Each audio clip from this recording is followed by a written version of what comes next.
komeza kugira ibihe byiza udahwema gukurikirana ibikorwa tugenda dushyira kuri YouTube channel zacu. Nizere ko tugushyiriraho imari nziza ndetse nizere ko uzajya utubera umukiriya cyangwa se ukaturangira abakiriya bashaka kugura izo mari. Twebwe twitwa Nzuri Business Group Limited, tuba tugufitiye imari nziza cyane, yaba inzu zikodeshwa, inzu zigurishwa, ibibanza ndetse n'indi mitungo yose itimukanwa.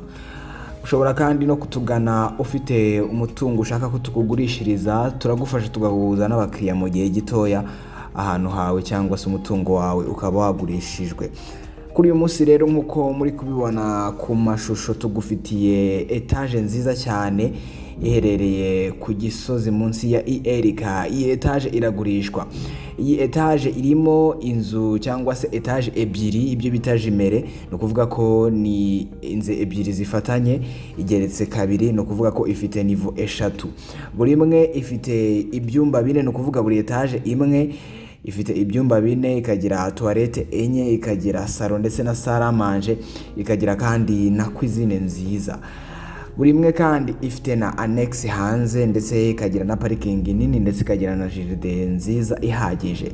Iyi nzu iri ahantu heza cyane kuko iyo uyiriho ureba neza mu mujyi witegeye umujyi wa Kigali. Igiciro cyayo ni miliyoni 240 zishobora no kuganirwaho.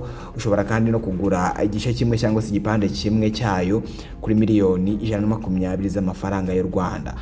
Ushaka ibindi bisobanuro kuri iyi nzu wahamagara 0788 48 cyangwa se 0788230123.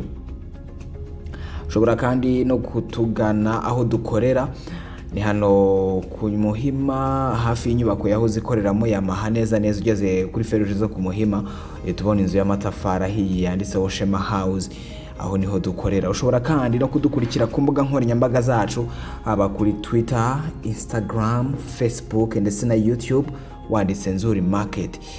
Ushobora kandi no kudusura kuri website yacu ariyo www.nzuri.rw.